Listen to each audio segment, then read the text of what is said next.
What's up, guys? Welcome back to FishOfHex. My name is Travis. In this video, we're going to be taking a closer look at the second set of ICP tests here for the 300-gallon build.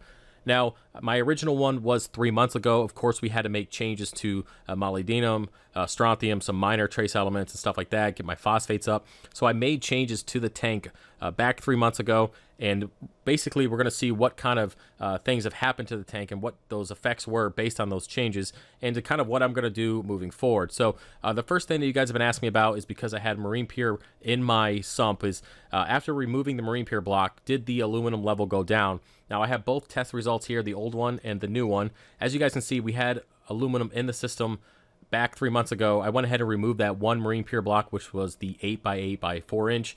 And as you guys can see, 3 months later, there is no more aluminum in the tank. So take it for whatever it's worth. I did have 5 of these blocks in my 125-gallon reef, and you guys saw how successful that tank was. Now, I did have those same 5 blocks in my frag tank, and then that frag tank was suffering until I removed the block. So there is a certain lifespan for the marine pure blocks. Either way, I do not have marine pure in any one of my 3 saltwater systems, and I'm still debating if I want to use it in my new 125-gallon planted tank regarding the filtration that I have on that. I haven't decided. I have to do some research on the effects of basically aluminum on planted tanks, and I'm really going to have to dive into that to really make sure if it's going to be worth the risk over the benefit of having that beneficial bacteria in that system. So I will decide and let you guys know when we get to that build series.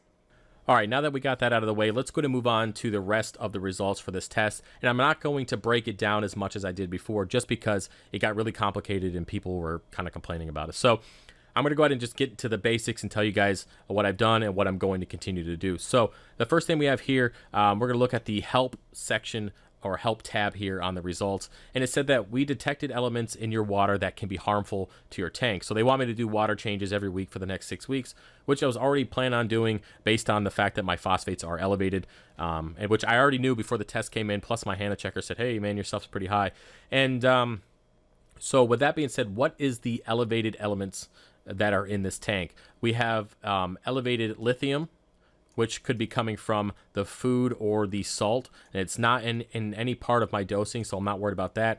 I also have elevated molybdenum, or molybdenum, however you want to pronounce it, and that is from the trace element overdose, okay? So not only does the Reef Plus that I'm dosing have molybdenum in it, but also I was dosing strontium, molybdenum together because the levels were pretty low in my original test. So what I did is, instead of dosing the full amount of that strontium molybdenum mix, I went ahead and did underneath the recommended dose, because it's already coming in on the Reef Plus, so I didn't want to overdose it. But unfortunately, I still have elevated levels, and I just couldn't get that fine-tuning amount regarding the dosing. So we're going to go ahead and stop dosing strontium and molybdenum, whatever the frick you want to say it is. I'm so sick of that word.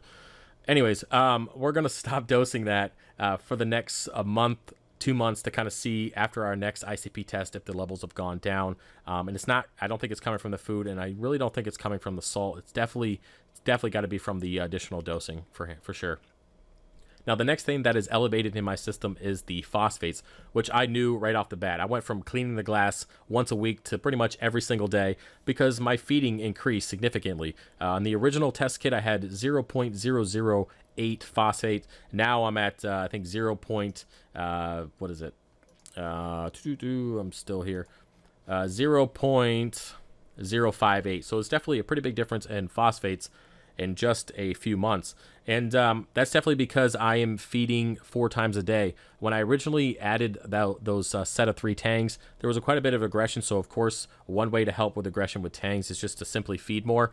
And I knew that, of course, with the extra bio load and the extra food, there could be a drawback on this. Now, my water change schedule stayed the same. And of course, it definitely wasn't enough to keep up with the amount of food that I was adding along with the extra bio load. But regardless, there is no ill effects. I mean, the coral haven't looked better than they do right now. The coral looks amazing. There's a little bit of just a small fuzzy algae on the rock, but it's nothing drastic. There's no cyano or no issues with that. So, you know, the elevated phosphates are not really a big deal, other than the fact that I got to clean the glass every single day. And then, of course, they want it to be lower, so I'm just going to do what they say and play along with the adjustments that they recommend. But yeah, so with the phosphates being elevated with the excess feeding, that's where it comes from. So that's an easy fix with water changes, and just go back to feeding once a day now that the aggression is better with the tanks. So that's it. I mean, elevated molybdenum because of the excess dosing. We're going to fix that by not dosing it anymore, and then do our water changes and cut our feeding back to fix the phosphates. And that's it. When it comes to the lithium, we'll see where it's at after I cut back the food. It could be from the salt mix. Who knows? I mean, I'm not dosing it, so it has to be from the food or the salt. And if we cut back the feeding, then I know it's coming from the salt, and then we'll make adjustments to that later on. They did say that my calcium level is low at 426, which is not low in my book. 420 to 440 is where I keep it at, so I'm just going to leave it where it is. Now, the bromine is also a little low, but I am dosing that stuff through my Reef Plus, so I'm not worried about that at all. It's just going to be one of those things that will take care of itself over time, and if it doesn't, it doesn't. It's not really that big of a deal for me to make any adjustments. All right, now that we finished up with the help tab, let's go to move over to the dose tab and see what Triton recommends for my aquarium. Now, underneath the very important for your aquarium section, they have a lack of calcium. Of course, we just said that that wasn't going to be a problem. And one thing I want to note is when this test went out, I was at 8.1 DKH. Now I'm at 9.1, so that would have elevated not only my alkalinity, but also my calcium. So I'm assuming that it's going to be up around the 430 to 440 range at this time. So again, we're not going to mess with calcium. We're going to leave it as it is. Now, underneath that section, we also have a lack of potassium.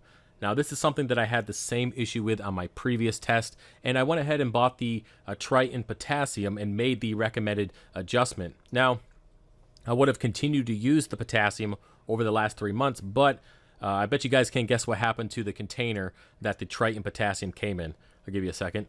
Yes, that's right. It did. It leaked the rest of the potassium out, which was 3/4 of the container over 2-day period of after opening it up. It just leaked down my little stand there, got on the floor, and I basically wasted $30 in potassium. So I'm going to continue to dose potassium to this tank, but I'm going to have to find another product. So if you guys know of a quality potassium product with clear dosing instructions, please let me know. Now, I will be also testing with my Red Sea test kit to see where my levels are at, and I will again continue to use the Triton test kit method here, or Triton ICP test, to verify where my potassium levels are. But I will make adjustments to my potassium. I just need to find a better product to do so. Now, that's it underneath the very important for your aquarium tab.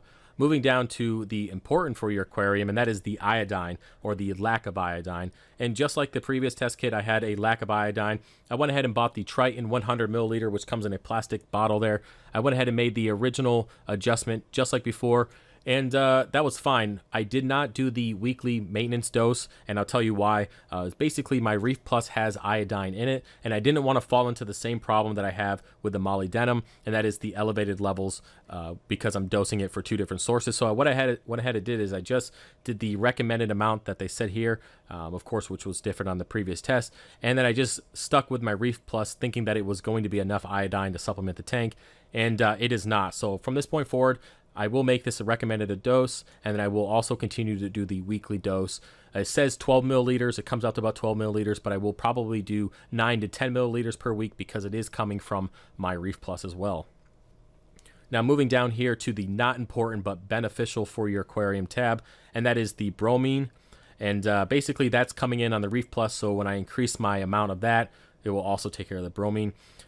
Same thing with vanadium, manganese, and nickel, as well as zinc. All those are in the Reef Plus. And one thing I want to mention about Reef Plus is I'm not dosing the recommended amount yet. I'm still dosing under, because when it comes to stuff like Reef Plus and fuel, all that stuff has quite a bit of elements in it, and I don't want to overdose like I did with the molybdenum. So I always do underneath the recommended dose, and then that seems to always get me where I need to go.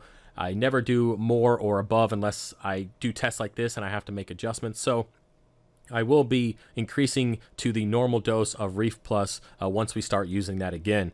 So now that we're actually talking about Reef Plus, because that's it for the dosing that they recommend, again, simply I'm going to take care of the potassium and the iodine, and everything else will get taken care of through Reef Plus or fuel. So now that we're talking about those two, I went ahead and did some comparison here between the two products, because I've actually seen a lot of successful tanks that run fuel, as well as tanks that run Reef Plus. Now, there are some minor differences between the amount per elements and also vitamins, and a lot of people are leaning towards fuel because of the polyunsaturated fatty acids. And I'll tell you guys right now, I'm also using AcroPower. So AcroPower has been pretty good for me so far, and I will give you guys a 6-month update. I kind of want to do a little time lapse. That's the reason why I haven't really talked about it other than mentioning it in a rambling video a few weeks ago that I was using it. And basically, I have a friend that actually uses Fuel and AquaPower together with amazing results. Now, right now I'm using AquaPower and Reef Plus, and I got really good results. So I'm kind of deciding what I want to do.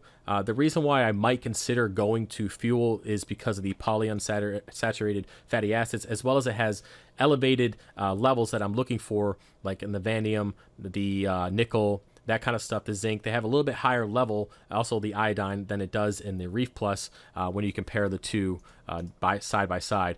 Also, you don't really need to refrigerate Fuel like you need to the Reef Plus. Now, they do recommend it to a certain extent, and I haven't decided if I'm going to continue to refrigerate either one of these, what route I go. I definitely have to refrigerate the Reef Plus because it gets nasty real quick. But with the Fuel, I don't really know. I kind of want to put AquaPower and Fuel on a dosing pump, an Apex doser, and just let it do its thing instead of dosing it twice a week manually. So I'll let you guys know when we get to that point what route and direction I'm going to go. But so that's kind of a lot of information. So let me just go ahead and sum this up. I'm going to go ahead and stop dosing Reef Plus right now. I'm going to continue to dose my AquaPower as normal, which is twice a week. And then I'm going to do those water changes. I'm going to do 10 to 15% every week for the next 4 to 6 weeks to kind of bring that molybdenum level down. At that point, I will do an ICP test to see where my levels are currently at. And then we'll come back through here and most likely start up either the Reef Plus or the Fuel. One of the two will be going back on the system in 6 weeks, and then we can continue to move forward. I will not be dosing strontium or that molybdenum again unless, for whatever reason, the levels are just not where they should be. Now, one thing I do want to mention about the supplementation is that strontium isn't in either one of Reef Plus or Fuel. Only the molybdenum is. So I need to either find strontium by itself to make a minor adjustment, which I think they might have on bulk resupply. I haven't looked yet. And that's basically how I'll have to make that adjustment instead of dosing both and then end up having the same problem of double dipping or double dosing like I have been. So I know there's a lot of information, guys. I'm going to cut it short here because I think some of you guys get overwhelmed on this stuff. Now, one thing you guys need to understand is that this is not necessary. There's a certain point when you get into this hobby where it's exciting and it's fun to kind of dive this deep into your tank and make these adjustments based on elements. This is something that I enjoy, but if you're just starting out, just focus on the basics when it comes to water chemistry, keeping stable alkalinity, calcium levels, as well as salinity and temperature. Those are things that you really need to focus on. When you become more advanced and you want to kind of finely tune colorations and acropora and polyp extensions and certain things you want to do in the tank, that's when you should dive into these ICP tests to really see how you could fine tune your tank. So either way, for those of you who enjoy this type of stuff, I hope you liked the video. Yeah, if you have any questions about it, please let me know. And I will see you guys on an update regarding the Triton method here in another month and a half when we do another test. All right, guys, until next time, I'll see you later. Peace.